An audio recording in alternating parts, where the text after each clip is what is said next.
Is this you, spending hours upon hours hand grading student quizzes? There is a better way. What if, instead of grading each paper by hand, you could use your smartphone to scan and grade papers in seconds? Here's how it works. Simply open the ZipGrade app and slide the bubble sheets underneath. ZipGrade instantly grades and records each student's score.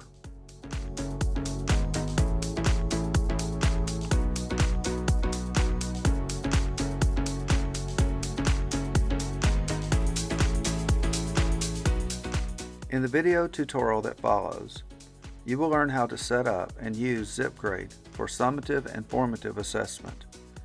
If you would like to receive CEU credits, simply follow this procedure. First, learn how to use the formative assessment strategies by watching the video tutorial. Next, use this tool in your classroom and collect data with your students. Finally, share the PDF of quiz results with barry.wigginton@gmail.com, and I will provide you with up to 3 hours of continuing education credits in Chalkable. Once you have used ZipGrade with your students, this is how you can obtain the PDF file to send in for credit. First of all, you will click on Quizzes on the ZipGrade website. You will then choose the name of the quiz that you administered to your class, and then as you look down in step 3, you will click on Export as PDF. Choose the selection that says Page for each paper. This is a file that you can download to your computer. Please rename this as your full name so that I may find you in STIPD. Make sure you have your first and last name. Download this file and send it as an attachment to barry.wigginton@gmail.com. In a few days, if you look in your history on Chalkable, you will see that you will have received 3 hours and that you have completed the course. Now, if you're ready, let's learn how to use ZipGrade. Today we'll be taking a look at a summative assessment tool called ZipGrade. ZipGrade can save teachers hours of grading on multiple choice tests and provide students with immediate feedback on how well they understood the subject content. It's very easy to use. Really, all you need are 3 things. Number 1, you need the ZipGrade app, and it's available for iOS or Android. You also can print the bubble sheets from the ZipGrade website for free. And they come in a PDF form, or they also come in an image form, a PNG, that you could use to customize these and actually place them on documents like an exit ticket. Okay. The third thing that you need is the website. And that website, zipgrade.com, that's where you will set up and manage all of your classes. So at this point, what I want to do is I want to take a look at how ZipGrade works. We begin on the ZipGrade website, and we begin by creating our first class. We go down to this section, we click on Add New Class, and I am going to simply refer to this as my sample class. All right, when I click Save Class, I see this class has been added. You would want to create one of these for every period of the day or every course that you teach. Now, notice also that it does not have any students in this class. So I'm going to come up to the menu bar and click Students, and I see that I have a student there. Let me just delete that one. That's just a blank student there. You can add students one at a time, but I don't think you'll want to do that. I think that you can find a list of your student names from Chalkable or iNow or whatever it's called, and you'll be able to export those, and you want to export it as a CSV file. So what I have done is this. I have created a Google form, and on this Google form, let me just show you what it looks like here. Basically, I made a Google form that just had 2 questions. What is your first name? What is your last name? This might be the quickest way for you to get your student names. Simply create a Google form with 2 questions and have your students fill it out. Okay, something like Esther Frederick. Okay, and then they'll just hit submit like that. And you could have your kids complete this roster and you could have that done in a matter of moments. When you do, you're going to go up here to the edit button and you're going to click on responses. Now in Google Forms, you will see that the responses, not only are they collected here, but they're also collected into a spreadsheet. So when you click and open up that spreadsheet, you'll see that we have a column for the timestamp, a column for the first name, a column for the last name. ZipGrade can't use this Google form or this Google spreadsheet, so you have to download this. You have to download this as a comma separated value. Okay? So here's what I'm going to pay attention to right now. Where am I putting this? I'm going to put this on the desktop, and it's called Group 1 Roster. That's important because I'm about to have to go find it. Put it on the desktop, and it's called Group 1 Roster. I click Save. Now, I'm going to go back to the ZipGrade website, and I'm going to import students from CSV. I'm going to choose the file. Now, like I just said, it's on the desktop, and it's called Group 1 Roster. So as I'm scrolling around and I'm looking for that particular kind of file, as I look back up here at the top, I see it here. See, it didn't recognize it as a spreadsheet. So I have to make sure that I know what I name it and where I put it. I'm going to open this. Now, as you noticed, let me go back. Notice that it has a header row. It has labels at the top. So I have to tell ZipGrade that it has a header row. Otherwise, it would think that was another student up there. Now I'm going to upload this. So as you see this, ZipGrade needs for me to tell it what column, like if I had the students put in their student name, student number, I would be able to tell them which column is that, and I could use their existing student number. But I'm going to identify that this is the field, this is the column that has the first name in it, and this is the one that has the last name in it. And that's really all I have to do if you don't want to include the other numbers. So I have 6 students that have been added, and now I return to my students. And so you can see here from this point, I can always come back and I can edit an individual student. Someone changes courses or moves away, I can delete that student. If I have to change their number, I can go back and I can do that. So I can edit the students from this place. So that's all you have to do in order to get your students imported into ZipGrade from a CSV file. Now that I have created a class called Sample Class, and I have added students to my roster, I need to add students to this particular class. So I'm going to click on Edit Student Roster. The students that I want to select to go into this class, all I have to do is click on them. So you could have all of your students use the one Google form to collect all of their names and then simply go through and select the students for any particular class. This won't take you very long to do at all.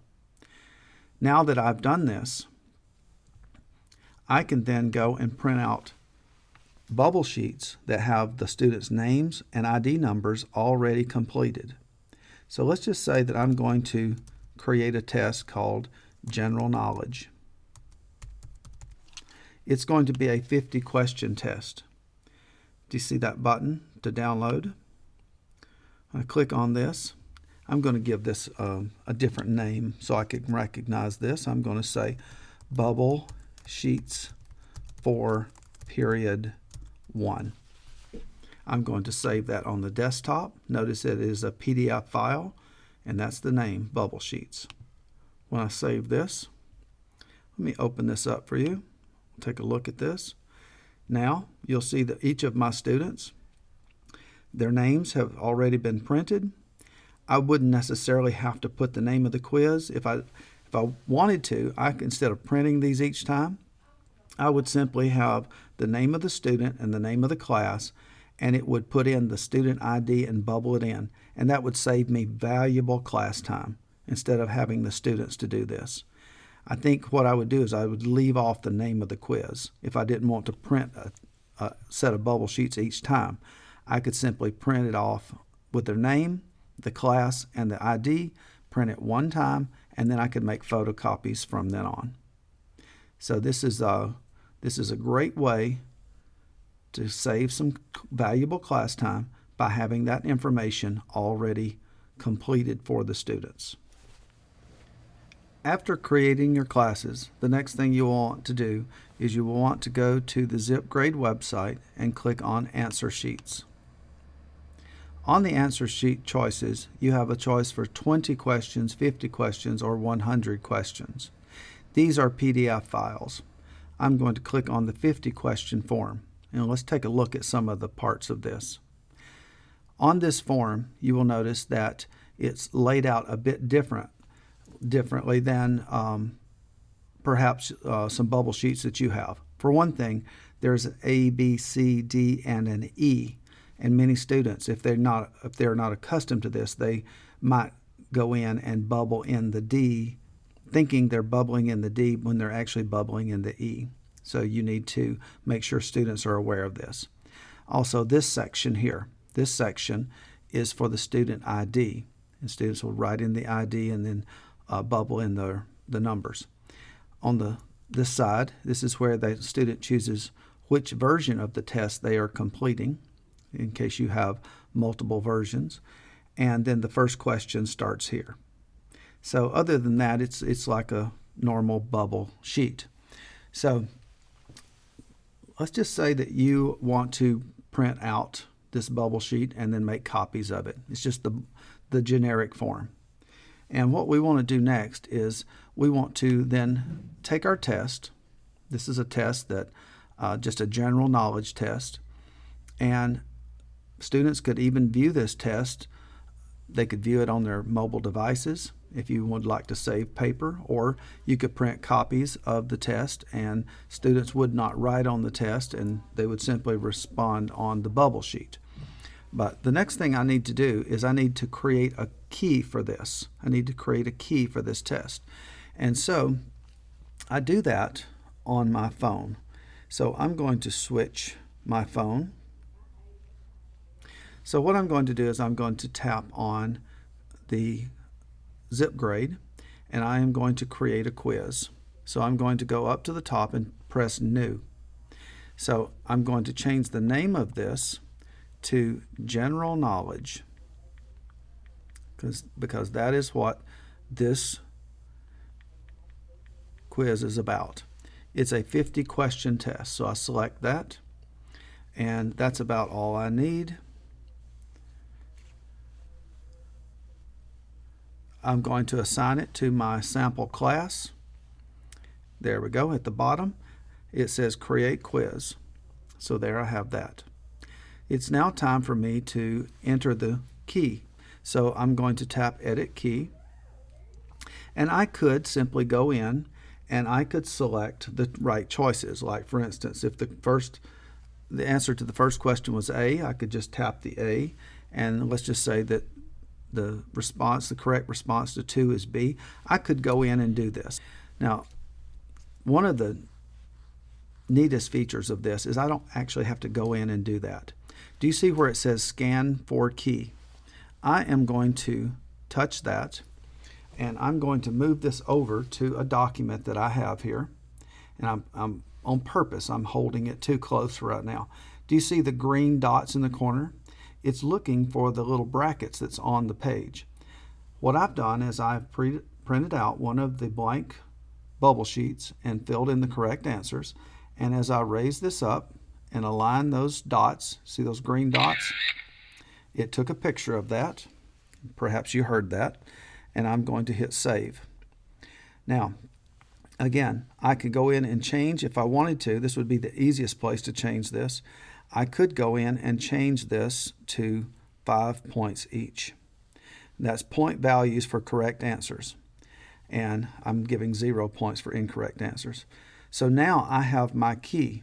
My key is filled in for me exactly like it was on the sheet of paper.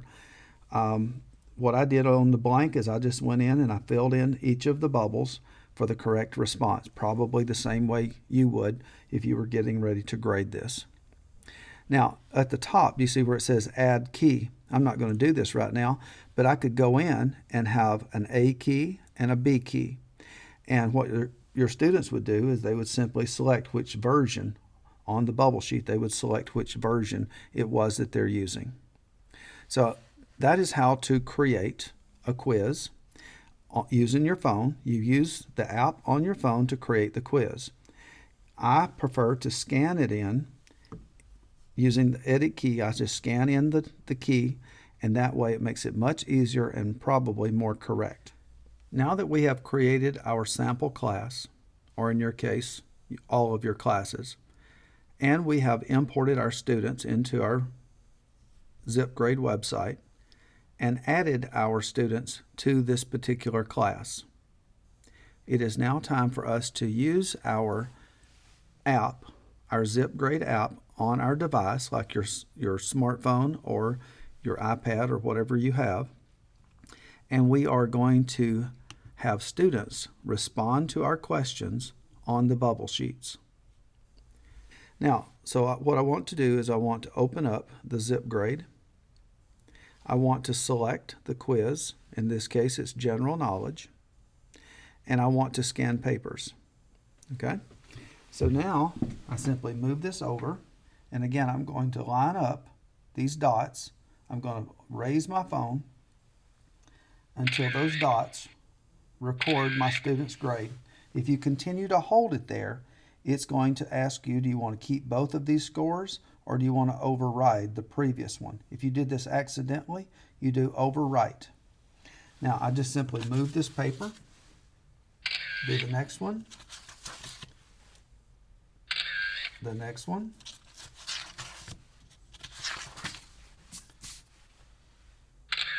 it's that fast. Just as fast as the students can lay their paper down, I can, whoops, it's just as fast as the students can lay their papers down, I can grade them that fast. So now I'm going to touch where it says Review Papers, and I see my scores. I see how we did. We didn't do too bad. I am going to then click on one. Let's just say I'm going to choose Andy Adams.